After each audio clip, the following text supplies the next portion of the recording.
ETF index mutual funds నేర్చుకుని stock మార్కెట్లో రాణించాలనుకుంటున్నారా? వెంటనే ఈ నెంబర్కి కాల్ చేయండి.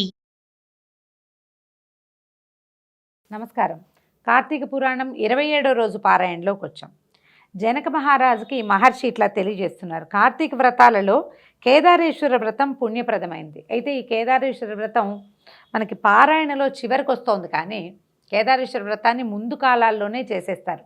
చాలామంది మొదటి సోమవారము, రెండవ సోమవారము, పౌర్ణమి నాడు పౌర్ణమి వ్రతంలాగా కూడా చేసుకుంటారు. చివరి వరకు ఎందుకు చెప్తారంటే ఆఖరి రోజుల్లో విన్నా కూడా, 27వ రోజు విన్నా కూడా 28వ రోజైనా చేసుకుంటారని. ముందు నోములు ఉన్న వాళ్ళంతా చేసుకుంటారు. ఇప్పుడు కనుక ఏదో ఒక ఉద్దీపన కలుగుతుంది మనకి, ఇది చేసుకుందాము, ఏదైనా మంచిది చేసుకుందాము, కబుక్కుని పూజ చేసుకుందాము అని అనిపించే వాళ్ళ కోసమని ఇది చివరిలోకి చెప్తారనమాట. అయితే ఈ కేదారేశ్వర వ్రతం పుణ్యప్రదమైనది, పరమేశ్వరునికి అత్యంత ప్రీతిదాయకమైన వ్రతం.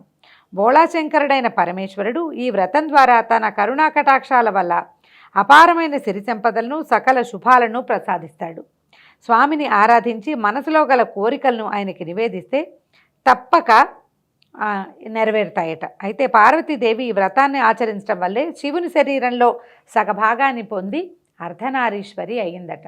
అయితే తొలుత కాలంలో శివపార్వతులు అర్ధనారీశ్వర స్వరూపంలో మనకి ఎప్పుడూ కనపడలేదు, అంతకుముందు లేదట. ఈ లేకపోతే ఈ కథ కూడా చాలా వింతగా చెప్తారు. శివపార్వతులు ఇద్దరూ కైలాసంలో ఉన్నప్పుడు ఒకసారి ఏమైందట, కైలాసానికి వస్తే సురగరుడ కిన్నెర గణాలు, తుంబురు నారదులు అంటే నారదుడు మరియు తుంబురుడు, యక్షగంధర్వాదులు, ప్రమథగణాలు అందరూ కలిసి వివాహం చేసుకుని శివపార్వతులు ఇద్దరూ కలిసి వస్తే వాళ్ళకి చాలా హారతులు ఇచ్చి నీరాజనాలు ఇచ్చి స్వాగతం పలికారట. ఘృతాచి, తిలోత్తమ, ఊర్వశి, రంభ మొదలైనటువంటి అప్సరసలందరూ కూడా చూడచక్కగా నాట్యం చేశారు. నారద తుంబురాదులు అపూర్వమైన గానంతో పరమేశ్వరిని కీర్తించారు. ఇక్కడ పార్వతీదేవి అప్పుడే వివాహం చేసుకొచ్చిందంటే బాలికగానే ఉంది, కన్య, కొత్తగా వివాహమైన అమ్మాయి. ఆమె చూస్తూ ఉంది తన భర్తకి వీళ్ళంతా ఎట్లా నైరాజనాలు పలుకుతున్నారు. సాధారణంగా భర్తలకి గౌరవాలు జరిగితే పక్కనున్న భార్యలకు కూడా ఎంతో కొంత లభిస్తాయి. అయితే అక్కడికి చేరుకున్న వారిలో ఏ ఒక్కరూ పార్వతీదేవికి నమస్కారం చేయలేదట. ఎవ్వరూ పార్వతీదేవికి నమస్కారం చేయలే. అందరూ పరమేశ్వరునే ప్రార్థిస్తున్నారు, ఆయనకే నీరాజనాలు. ఆయనతో పాటు ఆమె పక్కనుంది కాబట్టి ఆమె కూడా కొంచెం హారతులు అందుతున్నాయి అన్నమాట. అందులో ఈ ప్రమథగణాలు చాలా చిత్రంగా నాట్యాలు అవి చేస్తారు. స్వామికి నాట్యం అంటే ఇష్టం. పరమేశ్వరుడికి నాట్యహారతులు అవి ఇవ్వటం కూడా చాలా విశేషమైన సేవగా చెప్తారు. వచ్చిన అప్సరసలందరూ నాట్యాలు చేశారు, తుంబురు నారదులు గానం చేశారు. భృంగిరిట్టుడు అని ఒక ప్రమథగణాల్లో ఒకడు, నంది, శృంగి, భృంగి ఇలా పేర్లు చెప్తారు. ఈ భృంగి అపూర్వమైన రీతిలో నాట్యం చేశాడట. ఆ నాట్యం చేసేటప్పుడు ఆ హారతిస్తూ స్వామి చుట్టూతానే, శివుడి పరమేశ్వరుడి చుట్టూతానే హారతిస్తూ తిరిగాడట. తిరిగేసరికల్లా ఉన్నవాళ్ళంతా ఆనంద పరవశులైపోయారు. అది నీరాజనపు వెలుగులో పరమేశ్వరుడి మహాద్భుత దైవ సౌందర్యాన్ని చూస్తూ మైమరచిపోయారు అందరూ. అయితే పార్వతీదేవి తనని వదిలి ఈయన ఒక్కడికే హారతిస్తున్నారు అనే సంగతి అప్పుడు స్పష్టంగా తెలుసుకుందట. అంతకుముందు ఇద్దరు పక్కపక్కన ఉన్నప్పుడు హారతిస్తుంటే తను కూడా ఉన్నాననుకుంది. ఎప్పుడైతే ఈ భృంగి కేవలము పరమేశ్వరుడి చుట్టూ తానే నీరాజనాన్ని సమర్పిస్తూ తిరుగుతూ ఉండేసరికల్లా ఆమెకు తెలిసింది. అయితే అక్కడ ఉన్న వాళ్ళంతా ఆనంద పరవశులయ్యారు. పరమేశ్వరుడు లేచి వచ్చి నాట్యం చేసి మోకరించి ఉన్నటువంటి భృంగిని ప్రత్యేకంగా వెన్నుతట్టి మరీ మెచ్చుకున్నాడట. మెచ్చుకుంటే మొత్తం ఉన్న సమూహం అంతా కూడా, ప్రమథగణాలు, దైవగణాలు అందరూ కూడా నిలబడి ఉన్న పరమేశ్వరుడికి సాష్టాంగంగా ప్రణామాలు చేశారు, నమస్కారాలు చేశారు. పార్వతీదేవి వెనకాలుండిపోయింది, పరమేశ్వరుడు ముందుకు వెళ్ళాడు. ఆయన ఒకడికే వాళ్ళందరూ నమస్కరించారు. తనని ఒక్కదానిని వెలివేసినట్టుగా వదిలిపెట్టేయటం, అంతా శివుడి చుట్టూ తానే చేరటము పార్వతీదేవి మనసుకి చాలా కష్టం కలిగించిందట. ఏమిటి ఈయన ఒక్కడికే దండం పెట్టినారు, నేను ఈయన భార్యని కదా అనిపించింది అనమాట. ఇది మనకు సహజంగా లోకసహజంగా ఉండేది. ఇది దైవ సంబంధమైన వ్యవహారంగా ఎందుకు చెప్తున్నారంటే మనం ఎట్లా చేయకూడదో చెప్పడం కోసం అన్నమాట ఇది. అయితే ఇది అసలు దీనికి అంతటికి కారణం ఏమిటి? వీళ్ళు అప్పుడు పరమేశ్వరుని ఏకాంతంలో ఆవిడ అడిగిందట, స్వామి అందరూ నిన్ను నమస్కరిస్తారు, నేను కూడా నీకు నమస్కరిస్తాను, కానీ నన్నెందుకు వీళ్ళు వదిలిపెట్టేశారు, నాకెందుకు నమస్కారాలు నీలాగా ఎందుకు లభించలేదు అని అడిగితే, పరమార్థాన్ని ఆశించే భక్తులకు నీ వల్ల ఏమీ ప్రయోజనం లేదని ఆ విధంగా చేశారు. వీళ్ళంతా ముక్తిని కోరుకునేవాళ్ళు, శివ సాయుధ్యమే కావాలి వాళ్ళకి, అందుకని శివుణ్ణే ప్రార్థిస్తారు.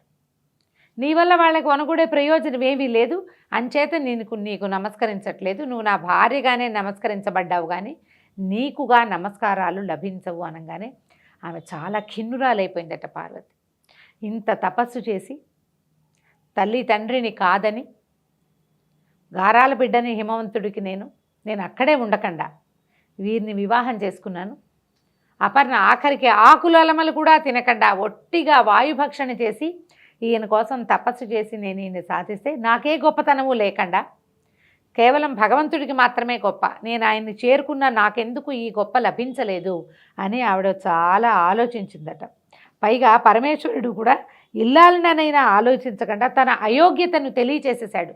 నీకు యోగ్యత లేదు నమస్కారానికి అన్న వాక్యము ఆమెను చాలా కష్టపెట్టిందట. ఆవిడ ఏం చేసిందట, ఏ విధంగా అయినా ఈ దుస్థితిని తగ్గించుకోవాలి, పోగొట్టుకోవాలి. నాతో పాటు ఉన్న పక్కవాడికి నమస్కారం చేసి నాకు నమస్కారం చేయకపోతే లోపల ఎలా ఉంటుంది కష్టం. ఈ కష్టాన్ని తొలగించుకోవాలని ఆవిడ తపస్సు చేయటం ప్రారంభించింది. ఎంతకాలమో ఒంటరిగా తపస్సు చేసినట్ట వివాహం అయిన తర్వాతే. అప్పుడు కొంతకాలం గడిచాక సిద్ధుడి రూపంలో పరమేశ్వరుడు ఆ ప్రాంతానికి వచ్చేట.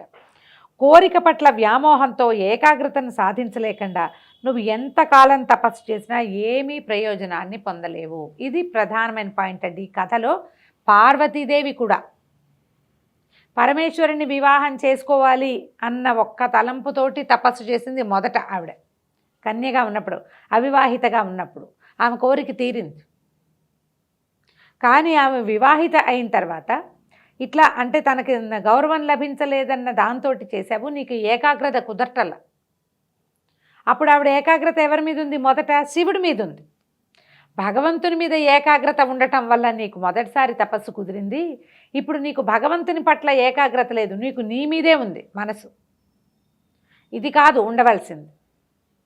నా కష్టం తీరాలి అన్న ఆలోచనతోటి చేసే పూజ పూర్తి స్థాయిలో ఫలించదు. ఈ కథలో మనకి ప్రత్యేకంగా చెప్పేది అదే. నాకు అది కావాలి, నాకు ఇది కావాలి, నాకు ఇది జరగాలి, నాకు ఈ కష్టం తీరాలి, నాకు అది అయిపోవాలి అన్న తలంపుతో ఉన్నవాడికి భగవంతుని పట్ల ఏకాగ్రత కుదరదు. నాకు ఏదవ్వాలో అది చెయ్యి, నన్ను ఏం చేస్తావో అంతా నీ చేతిలో ఉంది, నువ్వే నాకు కావాలని తపస్సు చేస్తేనే, నువ్వే నాకు కావాలని పూజిస్తేనే భగవంతుడు మన యందు ప్రవర్తిస్తాడు. మన కష్టం భగవంతుడి కష్టం అవుతుంది. ఆయనే తీర్చుకుంటాడు. ఎవరికి ఆకలిస్తే వాళ్ళు తింటారు, ఎవరికి నొప్పొస్తే వాళ్ళు మందేసుకుంటారు. భగవంతుడు కూడా అంతే. మనకి భగవంతుడికి అభేదం కావాలి. పూజలో కానీ తపస్సులో కానీ కార్తీక మాసం కథల్లో చెప్తాం, పురాణాల్లో బోలెడన్ని మాటలు చెప్పుకుంటాం. ఇప్పుడు దీపం పెడితే ఇది తొలుగుతుంది, దానం చేస్తే ఇది వస్తుంది, అష్టైశ్వర్యాలు కావాలంటే ఫలానాది చేయండి అని. ఫలానాది నీకోసమే చేసుకుంటే ఎట్లా? భగవంతుడి కోసం కదా చేయాలి. ఈ వాక్యాలు సాక్షాత్తు పరమేశ్వరుడే పార్వతీదేవికి ఉపదేశించాడు. ఏం చెప్తున్నాడు?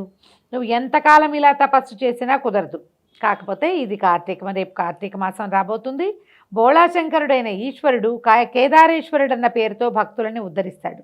దానినే కేదారేశ్వర వ్రతము అంటారు. ఈ వ్రతం చేసేవాళ్ళు నిష్ఠతో భక్తితో స్వామిని ఆరాధిస్తూ తమ కోరికను విన్నవించుకుంటే అవి నెరవేరుతాయి, ప్రతిష్ట ప్రగతి కూడా సిద్ధిస్తుందని చెప్పాడట.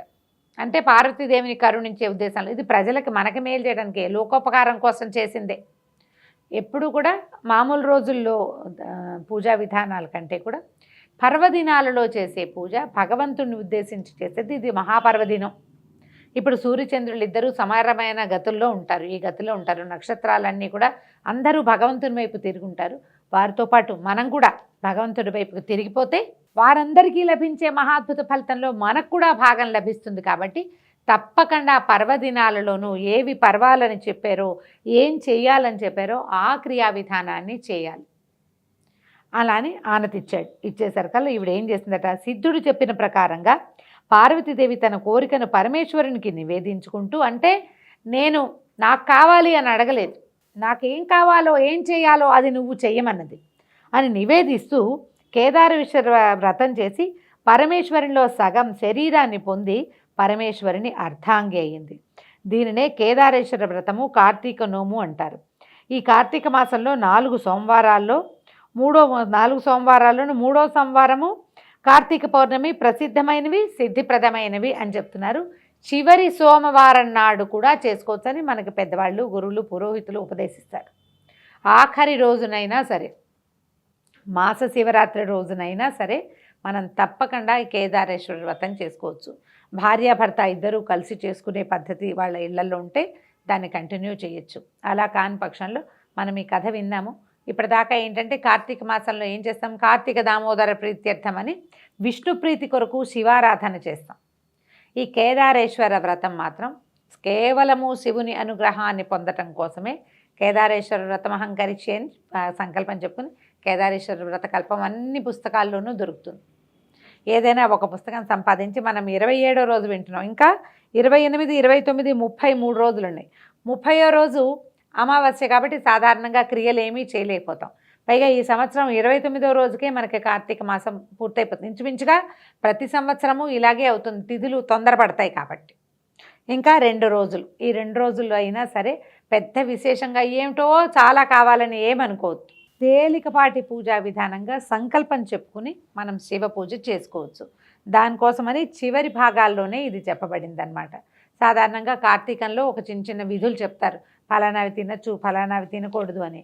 ఇప్పటిదాకా పాటించలేకపోయినా కూడా ఈ చివరి రోజుల్లో అయినా సరే మనం ఇది పాటించవచ్చు.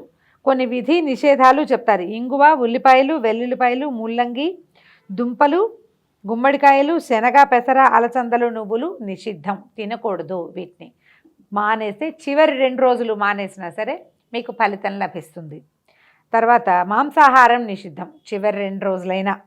ఇట్లు నిషిద్ధమైన వస్తువులు తింటే 7 జన్మాల దరిద్రం సంప్రాప్తిస్తుందని శాస్త్రవచనం. మరి ఇప్పటిదాకా తినేసామండి, ఈ 2 రోజుల్లో మనం మానేస్తే మాత్రం ఏమొస్తుంది అంటే మంచి పని ఒకసారి చేసినా సరే, ఒకసారి చేసినా కూడా ఫలితం ఇస్తుంది. ఇది కార్తీకం కాబట్టి ఇప్పుడే విన్నాము, ఇవాళే తెలుసుకున్నాము కాబట్టి మానేద్దాం అని భావించినా ఆల్రెడీ వింటూ ఉన్నవాళ్ళు కూడా ఇతరులకు ఎవరికైనా ఇదిగో ఇలా ప్రత్యేకంగా చెప్పారు, చివరి 2-3 రోజులైనా మానేస్తే కూడా మంచిదేట అని చెప్పి చేయించగలిగితే మంచిది. దేవాలయ దర్శనం తప్పనిసరిగా చేయవలసిన విధి కార్తీకంలో. చివరి 3 రోజుల్లో ఏ రోజు కుదిరితే, ఏ పూట కుదిరితే ఆ పూటైనా, అమావాస్య నాడు కూడా దర్శనం చేసుకోవచ్చండి. శివాలయానికి వెళ్ళొచ్చు, విష్ణువాలయానికి వెళ్ళొచ్చు. సమీపంలో ఉన్న ఏ ఆలయంలో అయినా దీపారాధన చేసుకోవచ్చు. దీపదానాన్ని అందరూ స్వీకరించట్లేదని కొంచెం బాధపడుతున్నాం. దేవాలయంలో దీపం పెట్టి వదిలిపెట్టి వచ్చేసినా కూడా ఫలితం లభిస్తుంది. తర్వాత కంచు పాత్రలో భోజనం చేయకూడదు. ఆదివారం ఇంకా రాదనుకుంటా కొబ్బరి, ఉసిరి తినకూడదు. తర్వాత భోజన సమయంలో మౌనంగా ఉండాలి. కార్తీక పురాణం తప్పకుండా వినాలి. చివరి 3 రోజులైనా సరే పురాణాన్ని వినే ప్రయత్నం చేసుకోండి. దీంతో 27వ రోజు పారాయణ పూర్తయిపోయింది. రేపు ఉదయం 28వ రోజు పారాయణలో మళ్ళీ కలుసుకుందాం. నమస్కారం.